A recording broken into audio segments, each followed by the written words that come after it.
കേരളത്തിൽ രണ്ട് സ്കൂളുകളുമായി ബന്ധപ്പെട്ട ഒരു വിവാദം അങ്ങനെ ഉയർന്നു വരികയാണ്. അത് അധ്യാപകരുടെ കാലു കഴുകിയതുമായി ബന്ധപ്പെട്ടാണ് വിദ്യാർത്ഥികൾ. പക്ഷെ ആ സ്കൂൾ അധികൃതർ വ്യക്തമാക്കുന്നത് ഇത് ഇന്ത്യയുടെ സംസ്കാരമാണ്, അത് അവർ പിന്തുടർന്നു എന്നാണ്.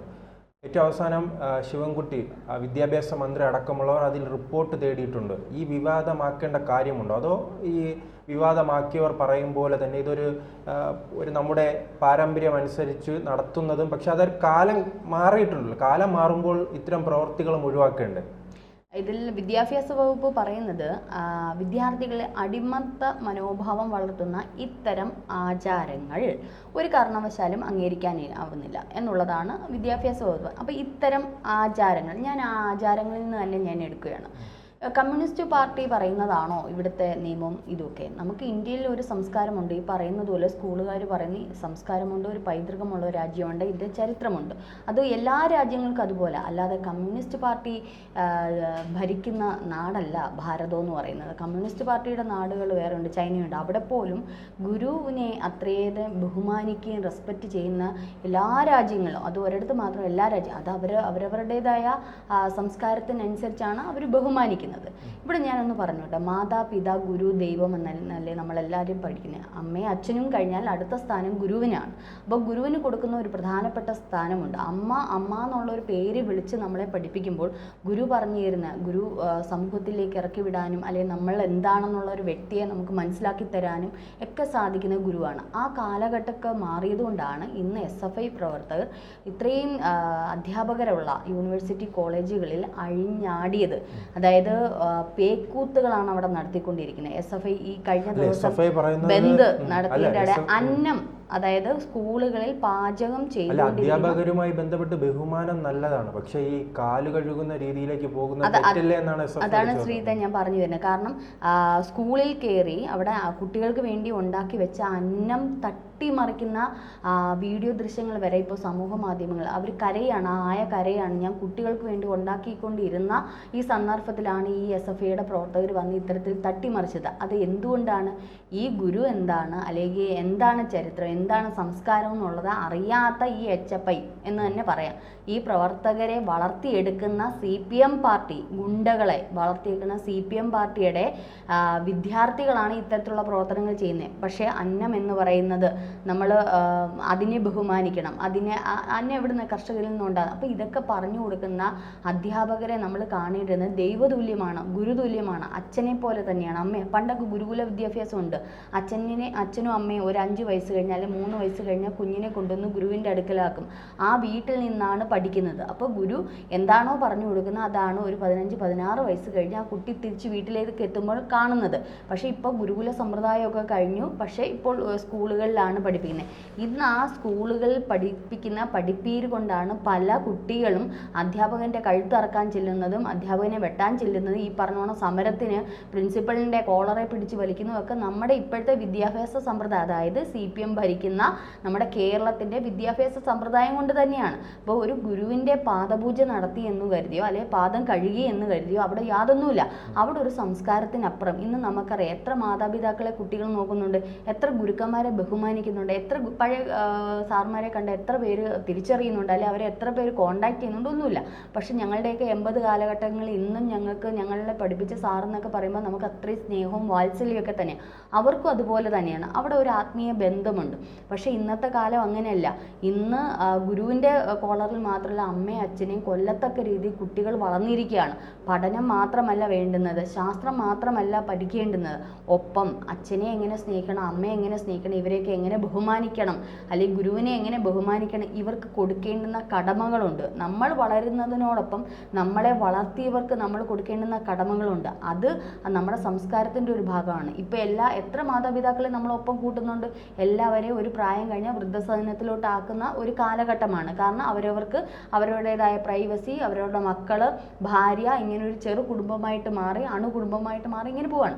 അപ്പോൾ ഇത് എന്തുകൊണ്ടാണ് ഇങ്ങനെയൊക്കെ സംഭവിക്കുന്നത്? നമ്മുടെ സംസ്കാരവും നമ്മുടെ പൈതൃകവും ഒക്കെ മാറി മാറി അന്യം നിന്ന് പോകുന്നത് കൊണ്ടാണ് ഇത്തരത്തിലുള്ള സംഭവങ്ങൾ നമ്മുടെ കേരളത്തിലും ഉണ്ടാകുന്നത്. അപ്പോൾ അതിൽ നിന്നൊക്കെ മാറി ഇത്തരത്തിൽ ഞാൻ ഈ ഒന്ന് വിദ്യാപീഠം സെൻട്രൽ സ്കൂളും മറ്റൊന്ന് ബന്തെടുക്കയിലെ സരസ്വതി വിദ്യാലയത്തിലുമാണ് ഇത്തരത്തിലുള്ള പൂജ നടത്തുന്നത്. ഇത് കാണിച്ചു കൊടുക്കുന്ന ഒരു സംസ്കാരവും പൈതൃകവും ഒക്കെ അപ്പുറം ഇതിങ്ങനെയാണ്, ഇത് ടീച്ചേഴ്സിന് ഇങ്ങനെ കാണിക്കണം, അവരുടെ കാലുകൾ കഴുകുക എന്ന് പറയുന്നത് അവിടെ ഒരു അടിമത്വമല്ല കാണിക്കുന്നത്. എൻ്റെ ടീച്ചർ അല്ലെ എൻ്റെ അമ്മ എൻ്റെ അച്ഛൻ എന്ന് പറയുന്ന അത്രത്തോളം മുതിർന്ന് നിൽക്കുന്ന വലിയ രീതിയിൽ നിൽക്കുന്ന വ്യക്തിയാണ്. അവരുടെ കാലുകളുടെ പാദത്തിൻ്റെ വെള്ളം അല്ലെങ്കിൽ അവരുടെ കാലുകൾ ശുദ്ധീകരിക്കേണ്ടുന്ന ഒരു കടമ ഞങ്ങൾക്കുണ്ട്. ആ ശുദ്ധീകരണം എന്ന് ഉദ്ദേശിക്കുന്നത് അവരുടെ കാല് ശുദ്ധീകരിക്കുക എന്നുള്ളതല്ല, അവരെ അത്രയേറെ കെയർ ചെയ്യണം അല്ല ബഹുമാനിക്കണം എന്നുള്ളൊരു സൂചനയാണ് അവിടെ കൊടുക്കുന്നത്. അപ്പോൾ ഇന്ന് ഇത്തരത്തിലുള്ള കാര്യങ്ങൾ നമ്മൾ ചെയ്യുമ്പോൾ നാളെ ആ കുട്ടികൾ, ഈ കൊച്ചു കുട്ടികൾ ശരിക്കും പറഞ്ഞാൽ ഈ രണ്ട് സ്കൂളിൽ നിന്ന് വരുന്ന ആ കുട്ടികൾക്ക് തീർച്ചയായിട്ടും അവരുടെ മാതാപിതാക്കൾ നല്ല മക്കളായിട്ട് തന്നെ വളരും. അതാണ് രക്ഷിതാക്കൾക്ക് അത് ഇഷ്ടപ്പെട്ടില്ല, പരാതിയുമായി മുന്നോട്ട് പോയാൽ ഈ സ്കൂളുകാരുടെ അധികൃതർ പെട്ടുപോകുമല്ലോ. അല്ല, ആ രക്ഷിതാക്കളുടെ ഇതോടുകൂടിയായിരിക്കും. നേരത്തെ അവർ പറയുമല്ലോ ഇങ്ങനെ പാദപൂജ ഉണ്ടായിരിക്കും അല്ലെങ്കിൽ പാദം കഴുകൽ ഉണ്ടായിരിക്കും എന്ന് പറയുമല്ലോ. ഇപ്പം ക്രിസ്ത്യൻ സമുദായത്തിലെ കർത്തൃമേശ എന്ന് പറയുന്ന ഒരു സംഗതിയുണ്ട്. അവിടെ പാദം കഴുകൽ ശുശ്രൂഷയുണ്ട് ക്രിസ്ത്യൻ പള്ളികളിൽ. അവിടെ എന്ന് പറയുന്ന ഈ കർത്തൃമേശ സമയത്ത് ഈ ഓരോ അടുത്തടുത്തിരിക്കുന്ന സഹോദരന്മാരുടെ പാദം കഴുകുക അതൊരു ശുശ്രൂഷയാണ്. പാദം കഴുകൽ ശുശ്രൂഷയുണ്ട്. നമ്മളല്ലാതെ തന്നെ മത ആചാരങ്ങളിലും അത്തരത്തിലുണ്ട്. അപ്പം എല്ലായിടത്തും ആ പാദം കഴുകൽ എന്ന് ഉള്ളത് തന്നെ നമ്മൾ അവരിലേക്ക്, അതായത് നമ്മൾ താന്നിരിക്കുന്നു, നമ്മൾ ഏറ്റവും താഴെ നിൽക്കുന്നു എന്നുള്ളൊരു രീതിയാണ്. നമ്മൾ ദൈവത്തിനേക്കാൾ ഉയർന്നോ അല്ലെങ്കിൽ ഗുരുവിനേക്കാൾ ഉയർന്നതല്ല, നമ്മൾ താഴെയാണ് എന്ന്. അത് അടിമത്വം എന്നുള്ളതല്ല, നമ്മൾ അവരെ ബഹുമാനിക്കുന്നു, സ്നേഹിക്കുന്നു, അവർക്ക് വേണ്ടുന്ന കരുതൽ കൊടുക്കുന്നു, ഇതൊക്കെയാണ് അതിൽ നിന്ന് സൂചിപ്പിക്കുന്നത്. അപ്പോൾ ആ സ്കൂളിൽ ഒരു പേരൻസും വരില്ല, കാരണം അതിന് മുമ്പേ അത് അറിയിച്ചിട്ടുണ്ട്. ആ സ്കൂളിൻ്റെ ചിട്ട എങ്ങനെയാണ്. ഒരു പക്ഷേ ഇങ്ങനെ വരുന്ന കുട്ടികൾക്ക് തീർച്ചയായിട്ടും അവരുടെ മക്കളെ എന്തുകൊണ്ട് ആ സ്കൂളിൽ പഠിപ്പിക്കാം. കാരണം നാളെ ഈ പേരൻസിനെ ഈ കുഞ്ഞുങ്ങൾ നോക്കും. കാരണം അവർ ശുശ്രൂഷിക്കുന്നതും പഠിച്ചു വരുന്നതും ഈ രീതിയാണ്. അങ്ങനെയാണെങ്കിൽ ക്രിസ്ത്യൻ സ്കൂളുകളുടെ മണ്ടേ ഇവർ എത്ര ചാടിക്കയറാൻ നിൽക്കുന്നത്. അവിടെ അവരുടെ പ്രെയർ ഉണ്ട്, അവരുടെ ചാപ്പലിൽ പോകണം, അവരുടെ ബൈബിൾ വായനയുണ്ട്, അവർക്കൊരു സിലബസിൽ ഒരു ടെക്സ്റ്റ് തന്നെ ചിലപ്പോൾ അത്തരത്തിലുള്ള ചില ക്രിസ്ത്യൻ സ്കൂളിൽ അത്തരത്തിലുള്ള ടെക്സ്റ്റുകളുണ്ട്. ബൈബിൾ വായിക്കാറുണ്ട്, ബൈബിൾ വചനങ്ങൾ കൊടുക്കാറുണ്ട്, അങ്ങനെ എന്തെല്ലാം കാര്യങ്ങൾ കൊടുക്കാറുണ്ട്. അപ്പോൾ ഹിന്ദു സ്കൂളിൽ മാത്രം ഇത്തരത്തിൽ വരുമ്പം ശിവൻകുട്ടിക്ക് അത്ര എന്താ രസിക്കാത്തതെന്ന് ചോദിച്ചാൽ അറിഞ്ഞുകൂടാ. അത് ഭാരതാംബ വിഷയമായിട്ട് നിൽക്കുന്നത് കൊണ്ടാണ്. അപ്പോൾ കുട്ടികളെ സംസ്കാരം അപ്പോൾ അങ്ങനെയുള്ള കുട്ടികളെ വിട്ടാൽ മതി ആ സ്കൂളിൽ. ഹിന്ദു അല്ലെങ്കിൽ ആ രീതിയിൽ ആചാരങ്ങൾ അല്ലെങ്കിൽ ഇങ്ങനെയാണ് ഞങ്ങളുടെ സ്കൂൾ, അത് പ്രൈവറ്റ് സ്കൂളല്ലേ, അങ്ങനെ വിട്ടാൽ മതി. അത് അവരുടെ ഇതാണ്. അതിലൊരു അടിമത്വമായിട്ട് ചിത്രീകരിക്കുന്നത് CPM-ന്റെ രാഷ്ട്രീയ തന്ത്രമാണ്. അങ്ങനെയാണെങ്കിൽ ക്രിസ്ത്യൻ സ്കൂളിലേക്കും മുസ്ലിം സ്കൂളിലേക്കും പോകട്ടെ. ഞാൻ ഈ ഇടയ്ക്ക് ഒരു വാർത്ത കണ്ടല്ലോ, വീഡിയോയിൽ മുസ്ലിം ഒരു സ്കൂളിൽ കുട്ടികളെ മറ്റെന്തോ അവരുടെ ഒരു ഇതുണ്ടല്ലോ, നൃത്തം ഉണ്ടല്ലോ, എനിക്ക് അറിയത്തില്ല അതിൻ്റെ പേരെനിക്ക് പെട്ടെന്ന് പിടികിട്ടുന്നില്ല. കുട്ടികളെ അത് പരിശീലിപ്പിക്കുന്നു, ഉച്ചത്തിൽ അവർ വാത്താരിയിട്ടാണ് അത് പരിശീലിക്കുന്നത്. എന്തുകൊണ്ട് ഇവർ അവിടെ കടക്കുന്നില്ല കൊടിയും പിടിച്ച്? അപ്പോൾ ഏത് ഹിന്ദു സമുദായത്തിൽ ഏതൊരു സ്കൂളിലേക്കും കടക്കാമെന്നുള്ള രീതിയിലായിയോ? അപ്പോൾ അത് CPM-ന്റെ കമ്മ്യൂണിസ്റ്റ് പാർട്ടിക്കുള്ള ഇതാണ്. അവർക്ക് എങ്ങനെയെങ്കിലും ഇത്തരത്തിലുള്ള ഇതൊക്കെ ഉണ്ടാക്കിയിട്ട് അടുത്ത തെരഞ്ഞെടുപ്പിനെ സ്വാധീനിക്കണം, അത്രയേ ഉള്ളൂ. പക്ഷേ ഇത് ഈ ഒരു സ്കൂളുകാർ ഇതിപ്പോ മാധ്യമങ്ങൾ ഉൾപ്പെടെ ഏറ്റെടുത്തിട്ടുണ്ടല്ലോ, കമ്മ്യൂണിസ്റ്റ് പാർട്ടി മാത്രമായി ചുരുക്കി കാണാൻ കഴിയുമോ? മാധ്യമങ്ങളൊപ്പം ഇങ്ങനെ കൂടുമല്ലോ. പക്ഷേ അതിൽ കൃത്യമായിട്ടുള്ള ഈ മാധ്യമങ്ങളും ഇവരും ഒക്കെ കൂടെ തന്നെയാണ് ഇപ്പോൾ ഈ വിദ്യാഭ്യാസ സമ്പ്രദായം ഇങ്ങനെ ആക്കിയത്. ഇപ്പം കണ്ടല്ലോ കീമിൻ്റെയൊക്കെ പരീക്ഷാഫലം. യൂണിവേഴ്സിറ്റി കോളേജിൽ തന്നെ 30,000 പേര് 40,000 സീറ്റ് ഉള്ളിടത്ത് 40% പോലും ഫില്ലല്ല. എന്തുകൊണ്ടാണ്? ഇവിടുത്തെ വിദ്യാഭ്യാസ സമ്പ്രദായം കൊണ്ടാണ്. സർക്കാർ സ്കൂളുകൾ ഒരു കാലത്ത് അടച്ചുപൂട്ടേണ്ടുന്ന സാഹചര്യം ഒപ്പിച്ചത് എന്താണ്? മാറി വരുന്ന ഈ സർക്കാരിൻ്റെ പിടിപ്പുകേട് കൊണ്ടാണ്. എന്തുകൊണ്ടാണ് CBSEക്ക് ICSEക്ക് ഇത്രയേറെ കുട്ടികൾക്ക് ചെന്ന് തന്നെ സാധാരണക്കാരൻ്റെ മക്കൾ പോലും എവിടെയാണ് പോയി പഠിക്കുന്നത്? CBSEയിലോ ICSEയിലോ. എന്തുകൊണ്ടാണ്? ഞങ്ങൾ എത്ര കഷ്ടപ്പെട്ടാലും പണിയെടുത്താലും എൻ്റെ മക്കൾക്ക് നല്ലൊരു വിദ്യാഭ്യാസം കിട്ടണമെന്ന് ബോധമുള്ള അച്ഛനും അമ്മയും. എന്തുകൊണ്ടാണ് ആ അച്ഛനും അമ്മയ്ക്ക് ഇത്രയും? ഇപ്പോൾ 80s കാലഘട്ടത്തിലെ അച്ഛനും അമ്മയായിരിക്കുമല്ലോ ഇപ്പോഴുള്ള കുട്ടികൾക്ക്, അല്ലെങ്കിൽ 90 കാലഘട്ടത്തിലെ അച്ഛനും അമ്മയായിരിക്കുമല്ലോ. എന്തുകൊണ്ടാണ്? ഞങ്ങളെപ്പോലെ ഈ സർക്കാർ സ്കൂളിൽ പഠിച്ച് ഗതികെട്ടവരാവരുത് എന്ന് കരുതിയായിരിക്കുമല്ലോ CBSEയിലോ ICSEയിലോ ഒക്കെ കൊണ്ടുവന്ന് വിടുന്നത്. അപ്പോൾ ഏതൊരു സാധാരണക്കാരുടെ മക്കളും അവന് ഇത്തിരിയെങ്കിലും നിവൃത്തിയുണ്ടോ കൊണ്ടുവന്ന് CBSEയിലാക്കും. അതൊരു 7ാം ക്ലാസ് 8ാം ക്ലാസ് വരെയെങ്കിലും ആക്കിയിട്ടായിരിക്കും പിന്നെ ചിലപ്പോൾ സർക്കാർ സ്കൂളിലോട്ടൊക്കെ മാറ്റുന്നത്.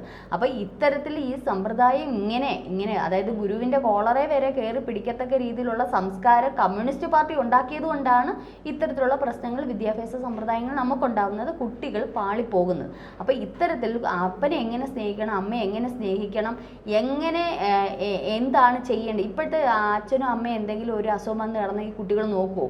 നോക്കില്ല. അവർക്ക് എന്തെങ്കിലും ഒരു മരുന്ന് വെച്ച് കെട്ടാനോ എന്തെങ്കിലും ഈ കുട്ടികൾ നിൽക്കുമോ? ഇല്ല. എന്തുകൊണ്ട്? അവർക്ക് ഇതൊക്കെ അയ്യേ എന്നുള്ളൊരു മനോഭാവം.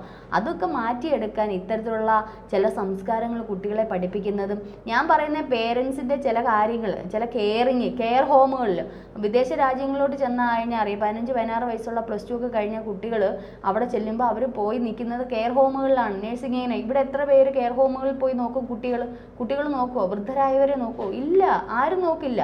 എന്തുകൊണ്ടാണ്? ഇവിടുത്തെ ഈ വിദ്യാഭ്യാസ സമ്പ്രദായം കൊണ്ടാണ്. അപ്പോൾ ഇത്തരത്തിലുള്ള ആ വിദ്യാലയങ്ങൾ അങ്ങനെ ചെയ്യുന്നുണ്ടെങ്കിൽ ആ സംസ്കാരത്തിനെ തച്ചുടയ്ക്കാൻ കമ്മ്യൂണിസ്റ്റ് പാർട്ടിക്ക് നിൽക്കത്തില്ല. കാരണം അത് ഹൈക്കോടതിയിൽ പോയാൽ പോലും ഒരു പക്ഷേ അത് തള്ളിക്കളയാനാണ് സാധ്യത. കാരണം നമ്മുടെ കേരളത്തിന് മാത്രമല്ല, നമുക്ക് ഇന്ത്യക്ക്, ഭാരതത്തിന് ഒരു സംസ്കാരമുണ്ട്, പണ്ട് കാലങ്ങൾ മുതലേ ഗുരുവിൻ്റെ പാദം തൊട്ട് നമസ്കരിക്കാനും ഇതേപോലെ ഗുരുപൂജ ചെയ്യാനും അതേപോലെ തന്നെ ഇത്തരത്തിലുള്ള ഇതൊക്കെ പണ്ട് മുതലേ നിലനിൽക്കുന്ന ഒരു ആചാരങ്ങളാണ്. ആചാരങ്ങളോ അനുഷ്ഠാനങ്ങളോ ഒന്നും തെറ്റിക്കാൻ കമ്മ്യൂണിസ്റ്റ് പാർട്ടിക്ക് കഴിയില്ല എന്നുള്ളതാണ്. അത് എത്ര വെള്ളം കുടിച്ചാലും ആ വെള്ളം കുടിച്ചുകൊണ്ടിരിക്കത്തേ ഉള്ളൂ. അത് ഇവിടെ നടക്കാൻ പോകുന്നില്ല. ഏതായാലും സ്കൂളുകാരും കേസുമായിട്ട് മുമ്പോട്ട് പോകും. ഇദ്ദേഹം എന്ത് തീരുമാനം എടുക്കുന്ന 8 മാസം കൂടെ അല്ല തീരുമാനം എടുത്തോട്ടെ, കുഴപ്പമില്ല. പക്ഷേ ഇതിനു മുന്നേ ഒരു പക്ഷേ ഇത്തരത്തിലുള്ള കാര്യങ്ങളൊക്കെ നടന്നിട്ടുണ്ടായിരിക്കും. ഞാൻ പറയുന്നത് എനിക്ക് എന്തുകൊണ്ടും ഇത് നല്ലത് എന്ന് തന്നെയാണ്. ഒരു ഗുരുവിൻ്റെ പാദത്തിൽ വെള്ളം ഒഴിച്ച് കഴിയുകൊണ്ട് ഒന്നും തീരാൻ പോകുന്നില്ല. നമ്മുടെ അടിമത്തം ഒന്നും നമ്മളാകാൻ പോകുന്നില്ല. അടിമത്തം എന്ന് പറയുന്നത് ഇപ്പം കമ്മ്യൂണിസ്റ്റ് പാർട്ടി കുട്ടികളോട് കാണിക്കുന്നതാണ്. SFI ഗുണ്ടകളാക്കി വിടുന്നതാണ്. അവരെ ശരിക്കും അടിമകളാക്കി ഇടുന്നു എന്നാണ്. അതാണ് അടിമത്തം.